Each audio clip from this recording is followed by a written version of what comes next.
Contigo América y México Legendario presentan Teatristas Independientes. Un programa radiofónico que fortalece el desarrollo cultural entre las comunidades teatrales y la ciudadanía. William Sayago e invitados reflexionarán sobre el desarrollo del teatro independiente como parte de una reconstrucción social y sobre las diversas problemáticas expuestas por dramaturgos y compañías teatrales de México y América Latina. Teatristas Independientes con William Sayago.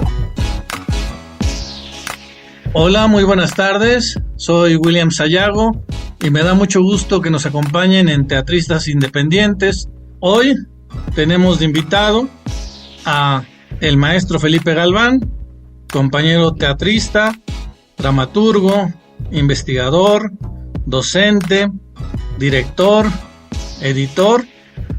Quizá el compañero que más testimonio nos ha regalado acerca del teatro independiente en México. Muchas gracias, Felipe, por acompañarnos. No, gracias a ustedes por la invitación y bueno, le estás echando mucha crema a los tacos. Somos dos amigos que transitamos por la misma senda, que es la senda del teatro independiente, que yo creo que debemos decir solamente teatro. Pero bueno, hay que diferenciarlo del teatro comercial, del teatro que se hace para hacer dinero, o del teatro de las estrellas, el teatro que se hace para crear fama. El teatro independiente se hace con fines sociales, nace de la sociedad y es para la sociedad misma, entonces reflexiona sobre ella. El dinero pues es necesario para sobrevivir, pero no es lo prioritario. La fama, pues si el compañero más atractivo por famoso nos ayuda, pues qué bueno, pero no es necesario. No necesariamente hay que trabajar con famosos o para conseguir fama, sino para generar testimonio de vida, para generar conciencia, para generar las realidades sociales en los momentos que nos tocó vivir. Bueno, hablemos de teatro independiente. Sí, digo, es sana la división precisamente por todo eso que nos comentas. Felipe, estuviste ahí, lo viviste, fuiste parte del movimiento generador del teatro independiente, surgido en los años 60 en México, y que tuvo como referente posterior al movimiento estudiantil, que desemboca en el 68 y bueno, testigo de la otra vertiente venida de Latinoamérica. He escuchado en innumerables ocasiones tus testimonios sonoros, tus palabras y tus silencios.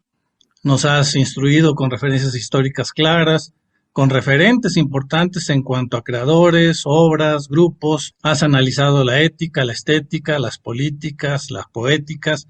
Y no quisiera privar a la gente de esta oportunidad, así que yo me voy a callar para que nos platiques sobre el teatro independiente en México, lo más breve que te sea posible. ¿Por dónde hay que empezar? Quizá por Mascarones antes del 68. Pues sí, en 1963 se funda Mascarones, que tiene que ver con la sede de un edificio que ahora es parte de los centros de lenguas de la UNAM, pero pues que es el edificio histórico que albergó a la Facultad de Filosofía y Letras y después albergó durante algunos años a la Escuela Preparatoria número 6, que está ahí en Ribera de San Cosme. El edificio se llama precisamente Mascarones. Y ahí surgió el grupo Mascarones, comandado por Mariano Leiva, y que vive de 1963 a 1968 una promisoria carrera muy interesante en la que se desarrolla una poética interesante a partir del rescate de la poesía latinoamericana. Hacen ellos mucha poesía coral, pero también hacen teatro.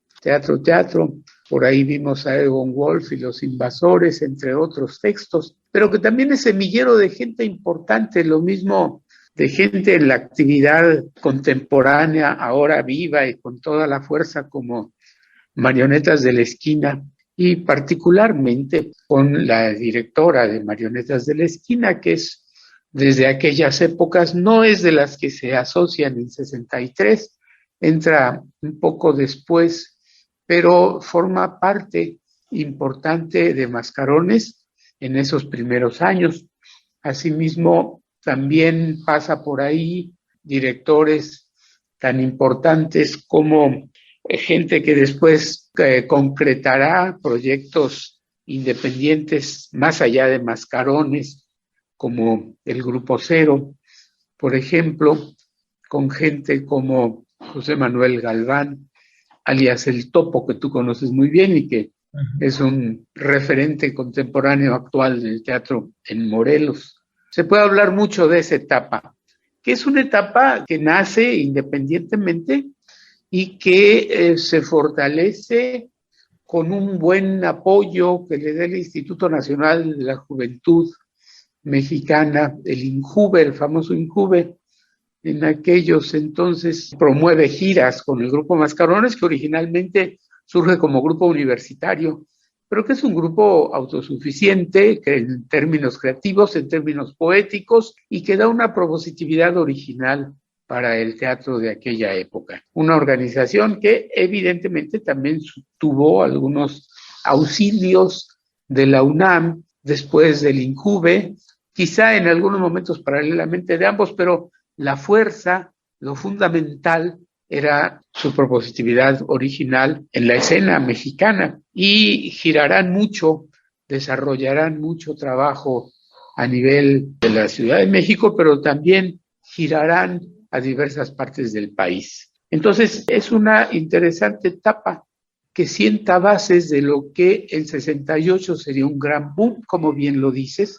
En 68, Mascarones es uno de los aportes fundamentales en el transitar del teatro independiente, en el nacimiento del teatro independiente o en el parto, la gestación y el parto del teatro independiente mexicano. Pero 68, así como es padre del, sienta las bases del feminismo, sienta las bases de la democracia participativa, sienta las bases de la decadencia, y ahí se inicia obviamente la muerte de lo que no acaba de morir y sigue dando coletazos, el Partido Revolucionario Institucional, pero también tiene que ver en el fortalecimiento del teatro independiente. Y ahí surgen figuras y surgen grupos.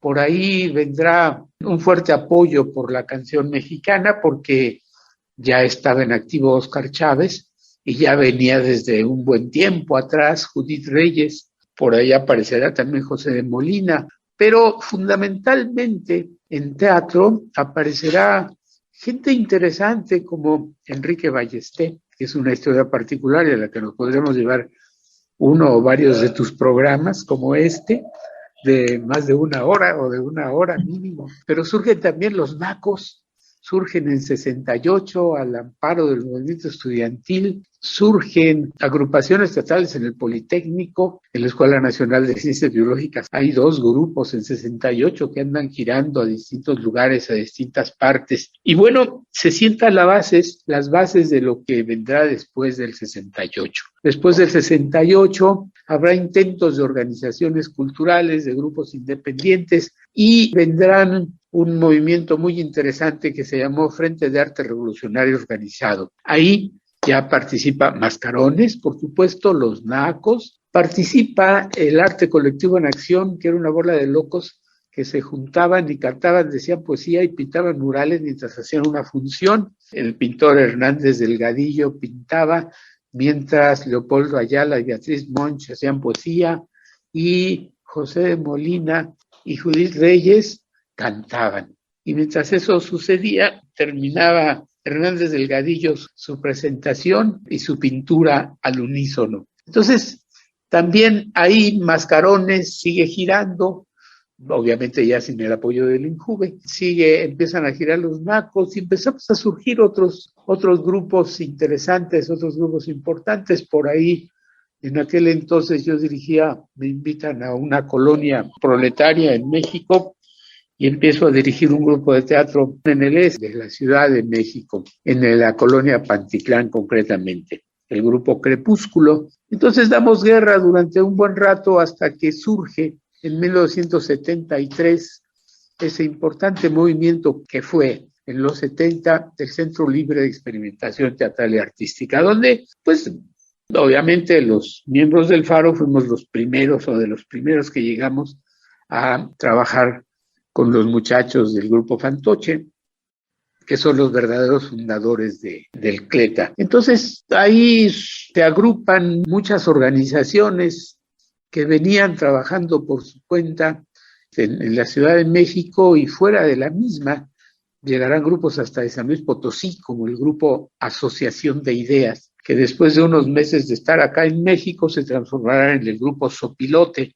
Estoy hablando de Abuelo de Pájaro, ¿no? Y se da un gran movimiento de teatro independiente, en la que durante algunos meses, podríamos decir, quizá un año y medio a lo máximo, se desarrolla centralmente en el CLETA el movimiento teatral, pero desde el 74 mismo hay desprendimientos de CLETA, gente que se va a trabajar por su lado y que fortalece el movimiento y desarrolla otras entidades. Y bueno, ahí podemos hacer una nómina en 1974 ya bastante numerosa, en donde el planteamiento aquel de 73 de crear 2, 3, muchos CLETAs sobreviene en crear 2, 3, muchos grupos independientes. Hay organizaciones independientes en San Luis Potosí, en el Estado de México, en Morelos, en Guerrero, en fin, en distintos lugares del país. Entonces surge un desarrollo en donde quizá habría que marcar que lo prioritario en aquel entonces de los grupos independientes es el qué decir. Y hay poco cuidado en el cómo decirlo, entonces tarda un poco en construirse una poética, pero obviamente hay particularidades en las que se generan creaciones interesantes, importantes, que fueron coyunturales en su momento, que fueron trascendentes estéticamente, que dejaron huella, pero que desaparecerán prontamente, u otras que durarán un buen rato y dejarán secuelas. Mencionaré, por ejemplo, quizás el momento estético más importante de lo que fue el CLETA de los 70, se dé con el segundo montaje de la organización. Se llamaba Canto del Fantoche Lusitano. El Canto del Fantoche Lusitano es una obra original de Peter Weiss. El Fantoche Lusitano es el que da lugar a CLETA y después el mismo director empieza a trabajar con una obra de el brasileño que se llama Augusto Boal y su Torquemada. Empieza a dirigirse por el director del grupo Rajatabla y a medio montaje expulsan del país al director y se tiene que regresar a Venezuela, los usan a Venezuela. Y entonces sigue quizá entre un escenógrafo y uno de nuestros primeros actores llevando a fin la obra, que resulta ser quizás el momento estético de mayor trascendencia. Texto de Boal con el famoso Torquemada.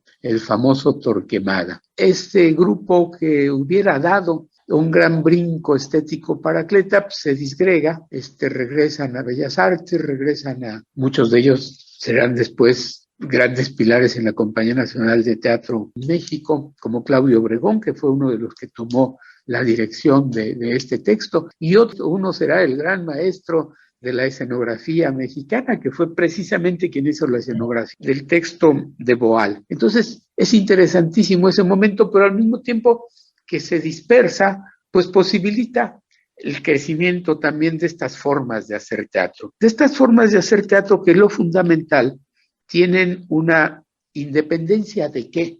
Independencia de la poética dominante, independencia del canon, independencia de lo establecido. Entonces, por eso te decía que en términos teatrales, todo teatro, decir teatro independiente, pues es como un pleonasmo, porque el teatro verdadero, el teatro como arte, siempre perseguirá el hallazgo artístico. ¿Dónde está el hallazgo artístico? O en decir algo que nunca antes se ha dicho, o en decir algo ya dicho, pero en una forma nunca antes utilizada.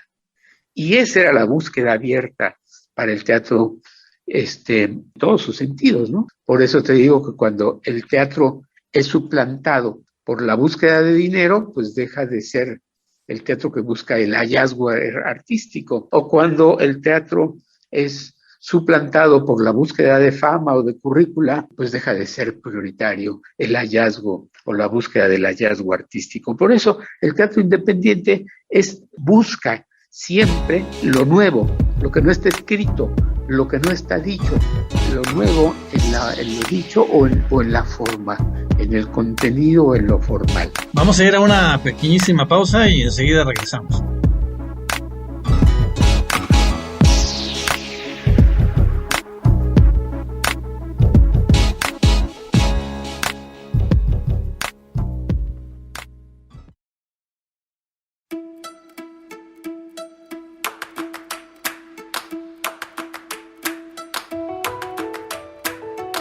México Legendario, la puerta a la cultura. Escúchanos por www.mexicolegendario.com.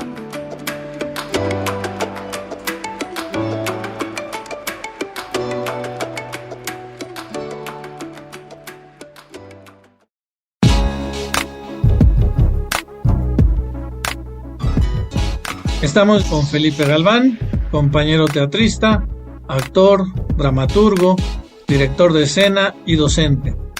Muchas gracias.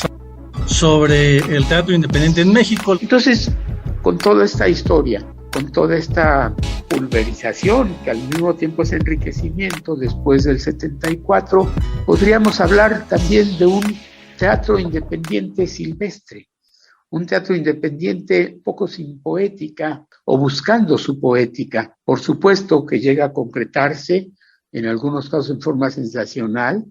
Yo llamaría la atención de uno de los más permanentes, que es Teatro de San Luis Potosí, aquellos de asociación de ideas que llegaron a México y se convirtieron en sopilote. Después de mucho bregar a nivel nacional e internacional, regresarán a San Luis Potosí y bueno, los originales envejecerán, pero dejarán secuela. Y ahí está actualmente El Rinoceronte Enamorado. El Rinoceronte Enamorado son los hijos y los nietos de los sopilotes de San Luis Potosí, y podríamos hablar de una línea de teatro independiente ejemplar en su secuencia, así como tan importante o tan largo, no tanto, pero sí, de 68 hacia adelante, los sopilotes y Rinoceronte Enamorado evidentemente marcan una línea, así solo superada por Mascarones, que de Mascarones del 63 y podríamos llegar hasta ahora con Marionetas de la Esquina, o lo que hace el Topo en el estado de Morelos, que siguen vivos, que siguen trabajando, que siguen creando, que siguen buscando una poética, que siguen inventando novedades, que siguen imaginando para buscar lo nunca antes dicho o para revolucionar las formas. Así es el teatro independiente clásico, que ha dado lugar a toda una serie de acertos, claro, también de fracasos, pero mencionaré quizá uno de los acertos más interesantes en la poética, quizá centrándome en Enrique Ballesté.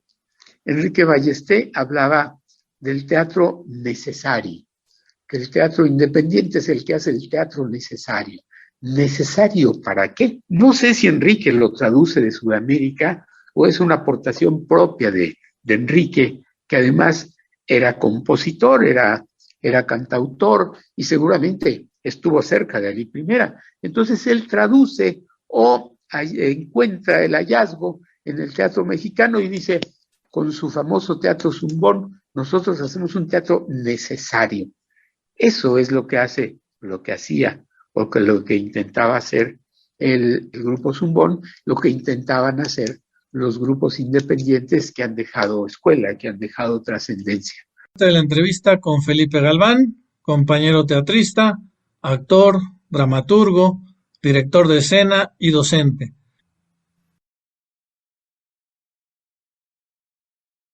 Ya había una larga tradición en esta poética de teatro necesario, de teatro comprometido con su sociedad, teatro que nace de la sociedad y que regresa a la sociedad misma.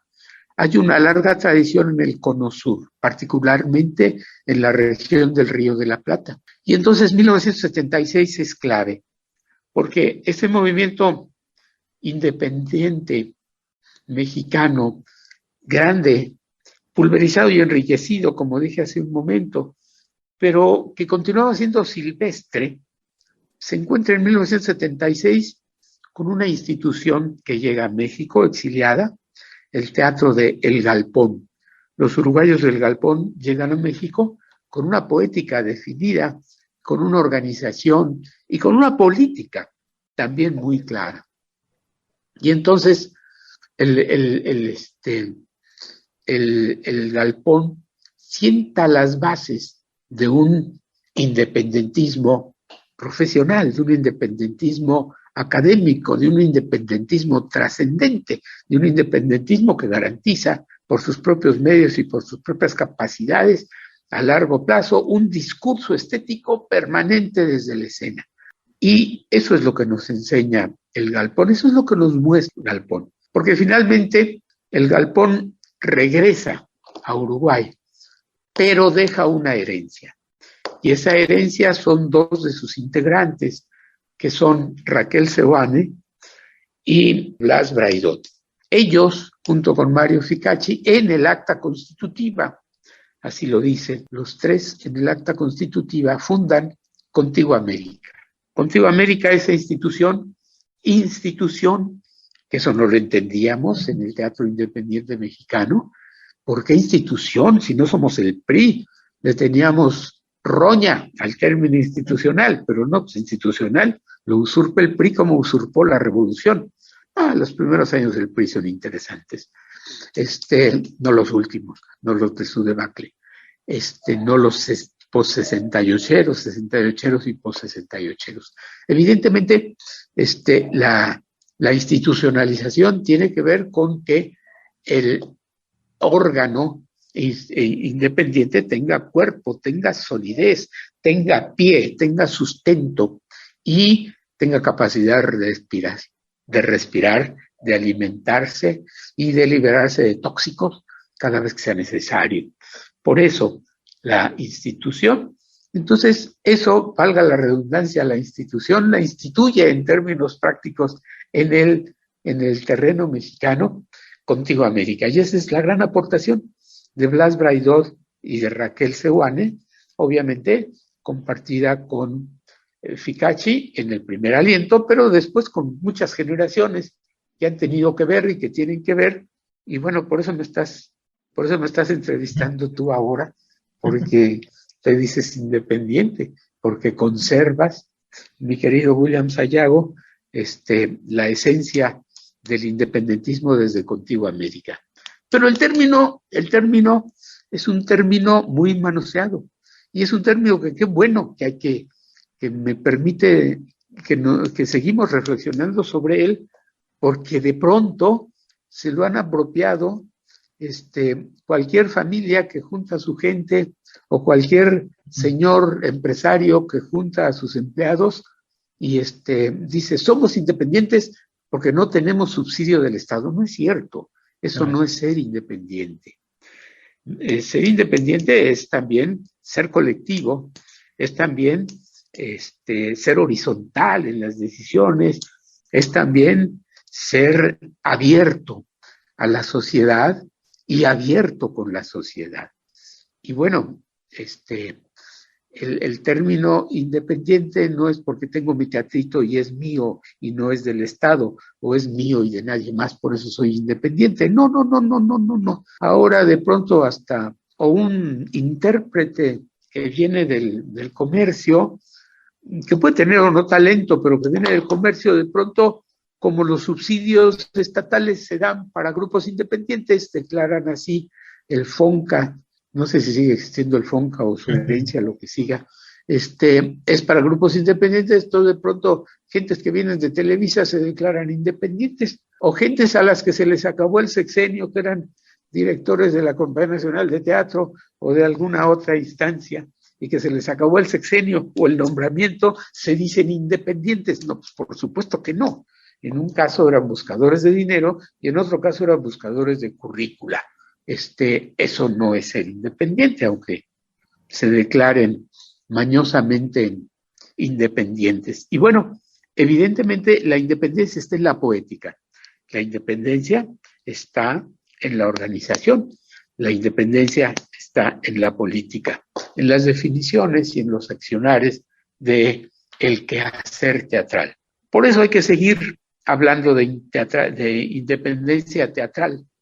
Por eso hay que seguir definiendo y diferenciando, porque evidentemente la problemática sigue siendo una problemática de sistema. En el neoliberalismo, más que en el capitalismo bisoño que tuvimos durante un buen rato, quizá hasta el López Portillismo en este país, a partir de la transición primero de la Madrid Hurtado, gris, pero fuerte, pujante, violenta. A partir de Carlos Salinas de Gortari, el arte se transforma, como todo, en un artículo económico.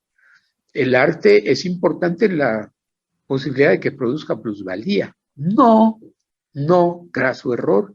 El arte es trascendente, valioso o no por su contenido humanístico, por su trascendencia humanística.